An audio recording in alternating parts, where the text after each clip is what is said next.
sangat mempengaruhi kasus stunting di Kabupaten Jember, yaitu pendidikan, usia, dan budaya. Nah, kalau kita ingin mendalami lagi, misalnya ini yang dimaksud dengan budaya itu budaya yang bagaimana?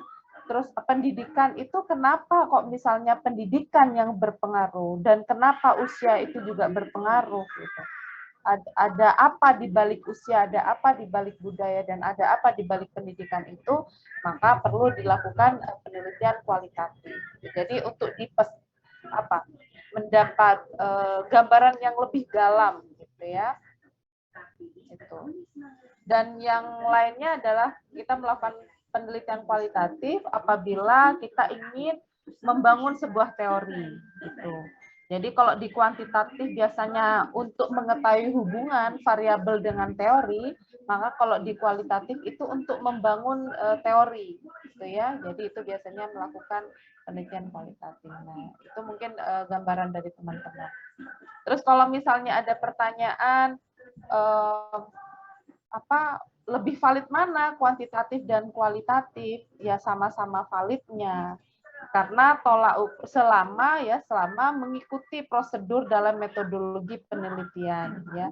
Jadi prosedurnya itu kan berbeda antara kuantitatif dan kualitatif. Jadi selama kita mengikuti prosedurnya ya semuanya itu valid. Cuman kalau istilahnya dalam penelitian kualitatif itu bukan validitas ya, karena memang yang dimaksud dengan valid dalam penelitian kualitatif itu adalah apabila apa yang kita laporkan itu adalah apa yang memang terjadi, fenomenanya. Jadi gini, apa yang kita ungkapkan, apa yang kita laporkan dalam penelitian itu sesuai dengan apa yang kita teliti, gitu ya. Jadi selama itu sesuai ya bisa dianggap valid gitu. Terus kalau kuantitatif kan biasanya tujuannya adalah mengeneralisir ya. Makanya dibutuhkan penentuan populasi yang tepat, dibutuhkan teknik sampling yang tepat, karena tujuannya adalah untuk merepresentasikan, representativeness. Kalau di kuantitatif itu representasi. Jadi semakin besar sampel yang kita pilih, maka semakin representatif gitu ya. Jadi semakin besar sampel yang kita pilih, semakin besar responden yang kita libatkan, maka tingkat kevalitan data kita semakin bagus karena lebih besar representasinya. Jadi lebih mampu mengeneralisir dari data yang sudah kita analisa. Nah, berbeda dengan kualitatif karena kualitatif itu bukan untuk mengeneralisir, gitu ya. Itu. Jadi kalau kualitatif itu pengukuran kualitas penelitiannya, apakah penelitiannya bagus atau tidak, itu dilihat dari rigors. Jadi rigors itu berarti menyeluruh dan tepat penggunaan metodenya. Apakah kita memang benar-benar dalam melakukan mengumpulkan datanya itu apakah memang benar-benar atau enggak serius misalnya. Apakah kita menjelaskannya secara komprehensif atau tidak. Semakin komprehensif, semakin banyak yang kita jelaskan dari hasil penelitian kita, maka semakin bagus kualitas penelitian kita, gitu ya. Terus yang kedua adalah credibility. Jadi semakin kredibilitasnya tinggi, maka semakin berkualitas penelitiannya. Jadi kredibilitas ini kredibilitas dari peneliti dan kredibilitas dari yang diteliti, gitu. Terus yang selanjutnya adalah relevance. Nah, relevance ini berarti hasil penelitian kita itu berguna. Semakin tinggi semakin besar manfaat dari hasil penelitian kita, maka semakin kuat juga kualitasnya ya, semakin bagus juga kualitas dari penelitian kualitatif kita. Jadi seperti itu.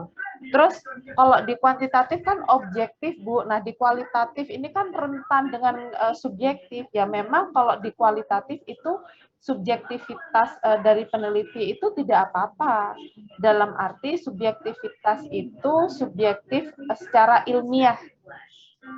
Subjektif secara ilmiah itu apa? Tidak hanya berdasarkan pemikiran dari peneliti, tapi yang dia ungkapkan adalah hasil penelitian ya yang dianalisa dan didukung dengan pemikiran dari peneliti sendiri tentu saja berdasarkan misalnya latar belakang keilmuan dan didukung dengan hasil-hasil penelitian sebelumnya gitu. Jadi bukan berarti bahwa kalau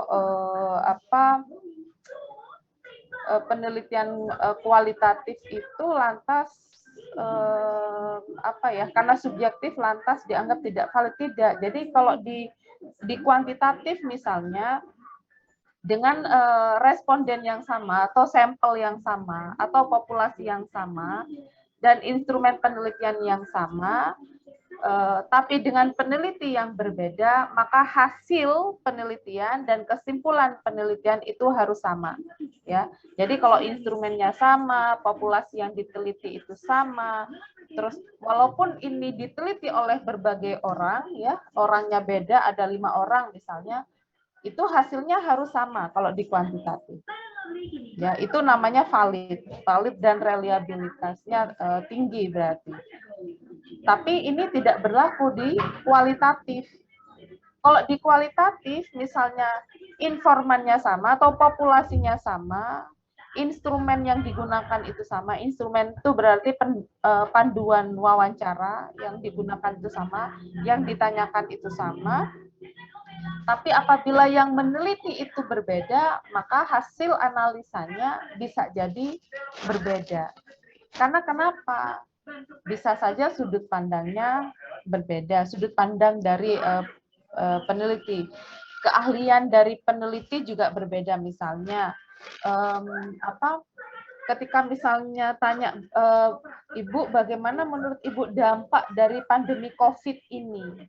Nah, ketika tanya ini kan pandemi COVID, ada 5 peneliti yang bertanya, atau katakanlah 3 peneliti yang bertanya. Yang satu adalah antropolog misalnya, yang satu adalah ekonom, terus yang satu bidang kesehatan. Ini pasti akan berbeda analisanya. Karena orang yang kesehatan pasti dia lebih menekankan kepada aspek-aspek kesehatan ketika bertanya tentang dampak pandemi. Analisanya juga lebih kepada kesehatan. Berbeda dengan ekonom misalnya ya, yang latar belakang ekonomi, pasti dampak ekonominya. Kalau sosiolog, antropolog pasti akan melihat gimana dampak sosialnya. Mungkin apakah tingkat kriminalitas tinggi, apakah konflik dalam masyarakat itu tinggi, apakah angka perceraian itu tinggi, mungkin seperti itu. Dampak sosial budayanya itu apakah tinggi setelah pandemi. Jadi akan berbeda, ya akan berbeda.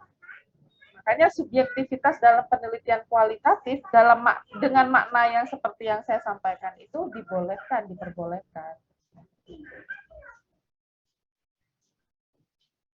Oke, mungkin itu ya tambahan dari saya.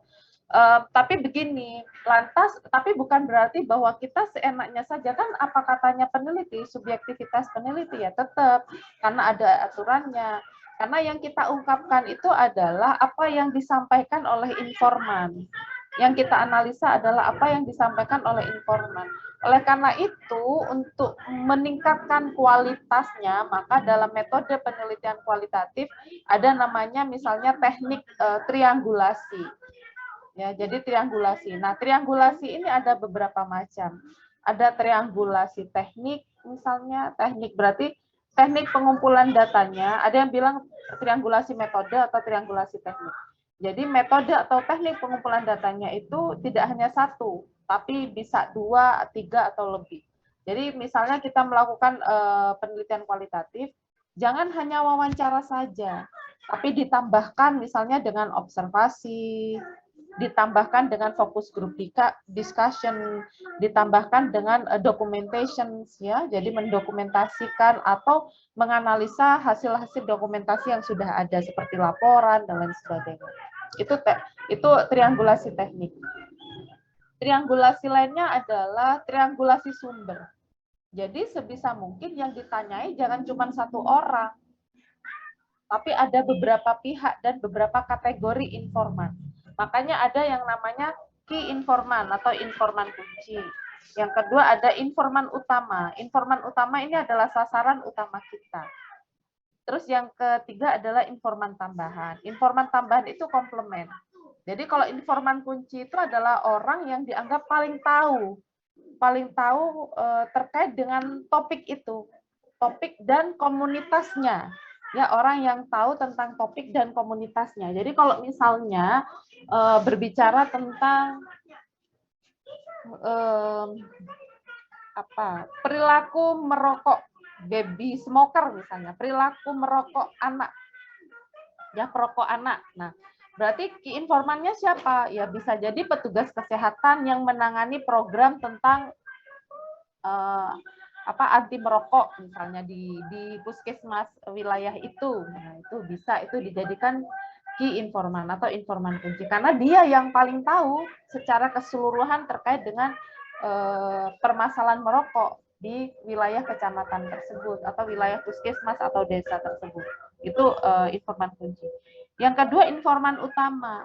Kalau kita penelitiannya tentang misalnya perilaku perokok anak di desa X, maka yang diwawancarai atau informan utamanya adalah ya perokok anak itu. Yang jadi informan utamanya adalah anak-anak yang merokok, gitu ya. Sedangkan informan tambahan siapa? Informan tambahan itu adalah selain pelaku, ya selain pelaku, tapi dia tahu terkait dengan perilaku para pelaku ini. Jadi siapa? Bisa keluarga, bisa teman, gitu ya, orang tua misalnya, tokoh masyarakat. Nah, itu sebagai informan tambahan. Nah, ini tujuannya apa? Yaitu tadi untuk mengurangi bias dalam tanda kutip. Jadi tidak semata-mata mengandalkan pada subjektivitas peneliti saja. Subjektif boleh, tapi tidak lantas sakar PDW peneliti. Ada prosedur-prosedur yang harus dilakukan. Ya, diantaranya adalah triangulasi itu tadi. Jadi dengan begini kan kita bisa melakukan konfirmasi ya untuk meng-cross check informasi yang kita dapatkan. Itu ya terkait dengan triangulasi.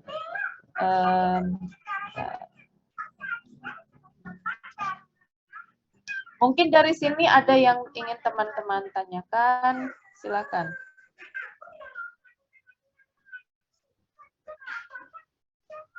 Ya, ada triangulasi, barusan saya tanya, triangulasi metode, triangulasi sumber, ada triangulasi peneliti ya. Jadi misalnya kalau kita melakukan peneliti dan itu ada penelitian dan terdiri dari tim peneliti, maka kita bisa saling meng-cross check antar peneliti itu gitu. Walaupun berbeda tapi harus tetap misalnya oh iya berarti ada satu sepemahaman gitu.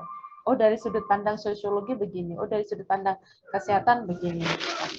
Tidak ada yang istilahnya ini bisa disebut member check.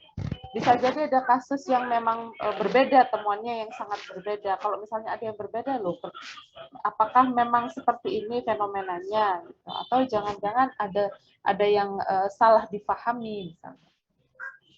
Gitu. Terus selain itu ada triangulasi teori. Jadi teori yang digunakan itu tidak cuma satu, tapi ada beberapa teori sebagai alat bantu analisa dari apa yang kita lakukan. Oke, dari apa yang saya sampaikan, Bapak Ibu mungkin ada yang mau ditanyakan, mungkin mau konsultasi terkait dengan tugasnya ya. Tugasnya itu setelah outline itu kan saya harapkan dibentuk dalam draft proposal dan harapan kita semua ya, harapan saya, harapan kita semua dari draft proposal itu bisa ditindaklanjuti, bisa menjadi proposal tugas akhir ya, proposal tesis gitu. Oke, ada yang mau ini? Silahkan Bapak Ibu. Ada yang mau tanya?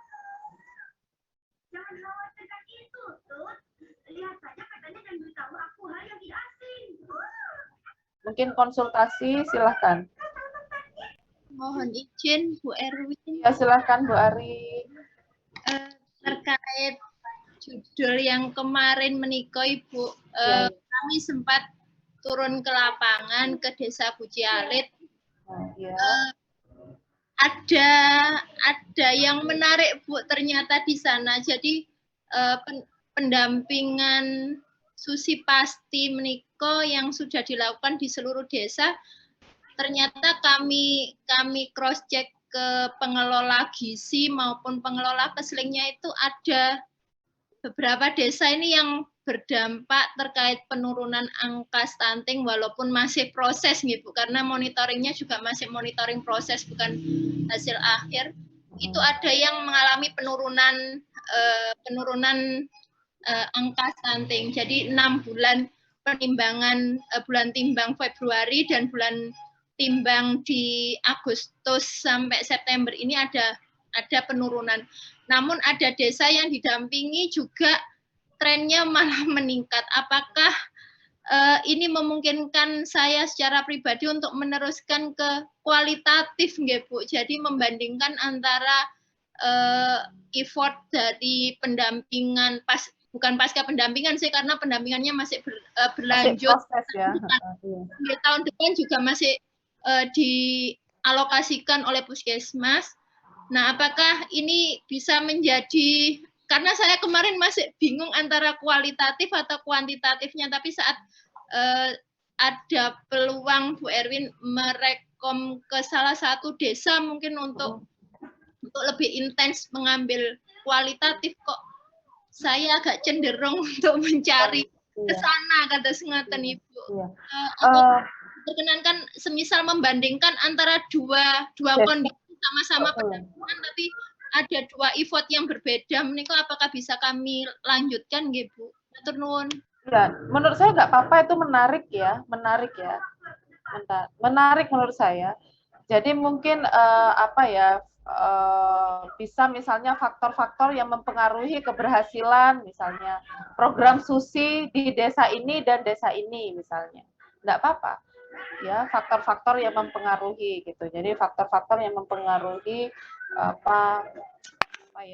implementasi program SUSI di desa A dan di desa B. Nanti di tujuannya ya untuk mengetahui, di tujuannya adalah untuk mengidentifikasi faktor-faktor apa saja yang mempengaruhi keberhasilan program SUSI ini ya, SUSI pasti di desa A dan di desa B. Nah, nanti bisa dari situ kan Ibu misalnya melakukan wawancara terhadap dua desa itu, diharapkan ketika melakukan wawancara, informan yang diwawancarai itu kriterianya sama di dua desa itu.